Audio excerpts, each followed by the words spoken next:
श्रीमद्भागवत महात्म्य द्वितीय अध्याय यमुना और श्री कृष्ण पत्नियों का संवाद। कीर्तनोत्सव में उद्धव जी का प्रकट होना। ऋषियों ने पूछा, सूत जी, अब ये बतलाइए कि परीक्षित और वज्रनाभ को इस प्रकार आदेश देकर जब शांडिल्य मुनि अपने आश्रम को लौट गए, तब उन दोनों राजाओं ने कैसे कैसे और कौन कौन सा काम किया। सूत जी कहने लगे, तदनंतर महाराज परीक्षित ने इंद्रप्रस्थ दिल्ली से हजारों बड़े बड़े सेठों को बुलवाकर मथुरा में रहने की जगह दी। इनके अतिरिक्त सम्राट परीक्षित ने मथुरा मंडल के ब्राह्मणों तथा प्राचीन वानरों को, जो भगवान के बड़े ही प्रेमी थे, बुलवाया और उन्हें आदर के योग्य समझकर मथुरा नगरी में बसाया। इस प्रकार राजा परीक्षित की सहायता और महर्षि शांडिल्य की कृपा से वज्रनाभ ने क्रमशः उन सभी स्थानों की खोज की जहां भगवान श्री कृष्ण अपने प्रेमी गोप गोपियों के साथ नाना प्रकार की लीलाएं करते थे। लीला स्थानों का ठीक ठीक निश्चय हो जाने पर उन्होंने वहां की लीला के अनुसार उस स्थान का नामकरण किया, भगवान के लीला विग्रहों की स्थापना की तथा उन स्थानों पर अनेकों गांव बसाए। स्थान स्थान पर भगवान के नाम से कुंड और कुएं खुदवाए, कुंज और बगीचे लगवाए। शिव आदि देवताओं की स्थापना की,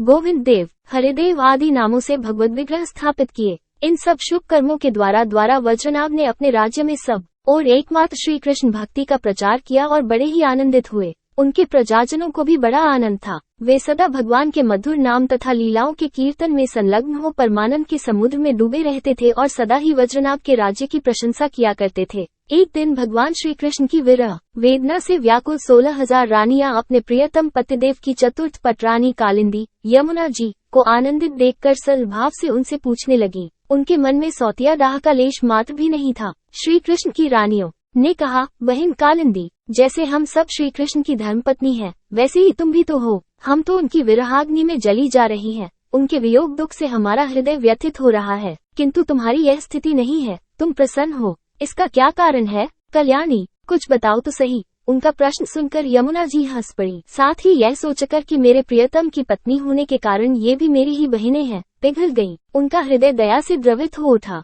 अतः वे इस प्रकार कहने लगी। यमुना जी ने कहा, अपनी आत्मा में ही रमन करने के कारण भगवान श्री कृष्ण आत्माराम है और उनकी आत्मा है श्री राधा जी। मैं दासी की भांति राधा जी की सेवा करती रहती हूँ। उनकी सेवा का ही यह प्रभाव है कि विरह हमारा स्पर्श नहीं सकता। भगवान श्री कृष्ण की जितनी भी रानियां हैं, सबकी सब श्री राधा जी के ही अंश का विस्तार है। भगवान श्री कृष्ण और राधा सदा एक दूसरे के सम्मुख हैं। उनका परस्पर नित्य संयोग है। इसलिए राधा के स्वरूप में अंशतः विद्यमान जो श्री कृष्ण की अन्य रानियां हैं, उनको भी भगवान का नित्य सहयोग प्राप्त है। श्री कृष्ण ही राधा है और राधा ही श्री कृष्ण है। उन दोनों का प्रेम ही वंशी है तथा राधा की प्यारी सखी चंद्रावली भी श्री कृष्ण चरणों के नखरूपी चंद्रमाओं की सेवा में आसक्त रहने के कारण ही चंद्रावली नाम से कही जाती है। श्री राधा और श्री कृष्ण की सेवा में उनकी बड़ी लालसा, बड़ी लगन है, इसलिए वो कोई दूसरा स्वरूप धारणा नहीं करती। मैंने यही श्री राधा में ही रुक्मिणी आदि का समावेश देखा है। तुम लोगों का भी सर्वांश में श्री कृष्ण के साथ वियोग नहीं हुआ है, किंतु तुम इस रहस्य को इस रूप में जानती नहीं हो, इसीलिए इतनी व्याकुल हो रही हो। इसी प्रकार पहले भी जब अक्रूर श्री कृष्ण को नंदगांव से मथुरा ले आए थे, उस अवसर पर जो गोपियों को श्री कृष्ण से विरह की प्रतीति हुई थी, वह भी वास्तविक विरह नहीं, केवल विरह का आभास था। इस बात को जब तक वे नहीं जानती थी, तब तक उन्हें बड़ा कष्ट था। फिर जब उद्धव जी ने आकर उनका समाधान किया, तब वे इस बात को समझ सकी। यदि तुम्हें भी उद्धव जी का सत्संग प्राप्त हो जाए, तो तुम सब भी अपने प्रियतम श्री कृष्ण के साथ नित्य विहार का सुख प्राप्त कर लोगी। सूत जी कहते हैं, ऋषिगण, जब उन्होंने इस प्रकार समझाया, तब श्री कृष्ण की पत्नियां सदा प्रसन्न रहने वाली यमुना जी से पुनः बोली। उस समय उनके हृदय में इस बात की बड़ी लालसा थी कि किसी उपाय से उद्धव जी का दर्शन हो, जिससे हमें अपने प्रियतम के नित्य सहयोग का सौभाग्य प्राप्त हो सके। श्री कृष्ण पत्नियों ने कहा, सखी, तुम्हारा ही जीवन धन्य है, क्योंकि तुम्हें कभी भी अपने प्राणनाथ के वियोग का दुख नहीं भोगना पड़ता। जिन श्री राधिका जी की कृपा से तुम्हारे अभीष्ट अर्थ की सिद्धि हुई है, उनकी अब हम लोग भी दासी हुई। किंतु तुम अभी कह चुकी हो कि उद्धव जी के मिलने पर ही हमारे सभी मनोरथ पूर्ण होंगे।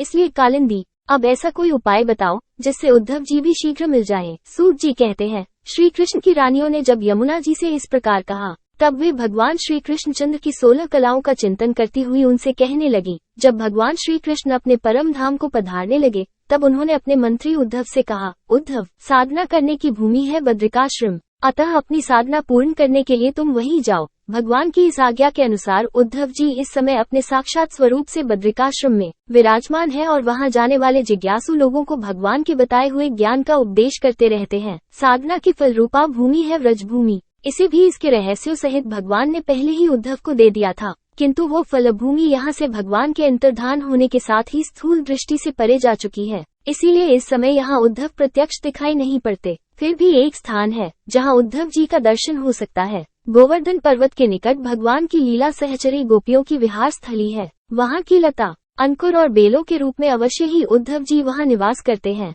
लताओं के रूप में उनके रहने का यही उद्देश्य है कि भगवान की प्रियतमा गोपियों की चरण उन पर पड़ती रहे। उद्धव जी के संबंध में एक निश्चित बात ये भी है कि उन्हें भगवान ने अपना उत्सव स्वरूप प्रदान किया है। भगवान का उत्सव उद्धव जी का अंग है, वे उससे अलग नहीं रह सकते। इसलिए अब तुम लोग वज्रनाभ को साथ लेकर वहां जाओ और कुसुम सरोवर के पास ठहरो। भगवत भक्तों की मंडली एकत्र करके वीणा, वेणु और मृदंग आदि बाजों के साथ भगवान के नाम और लीलाओं के कीर्तन, भगवत संबंधी काव्य कथाओं के श्रवण तथा भगवत गुण गान से युक्त सरस संगीतों द्वारा महान उत्सव का आरंभ करो। इस प्रकार जब उस महान उत्सव का विस्तार होगा तब निश्चय है कि वहाँ उद्धव जी का दर्शन मिलेगा। वे ही भली भांति तुम सब लोगों के मनोरथ पूर्ण करेंगे। सूत जी कहते हैं, यमुना जी की बताई हुई बातें सुनकर श्री कृष्ण की रानियां बहुत प्रसन्न हुई। उन्होंने यमुना जी को प्रणाम किया और वहां से लौटकर वज्रनाभ तथा परीक्षित से वे सारी बातें कह सुनाई। सब बातें सुनकर परीक्षित को बड़ी प्रसन्नता हुई और उन्होंने वज्रनाभ तथा श्री कृष्ण पत्नियों को उसी समय साथ ले उस स्थान पर पहुंचकर तत्काल वो सब कार्य आरंभ करवा दिया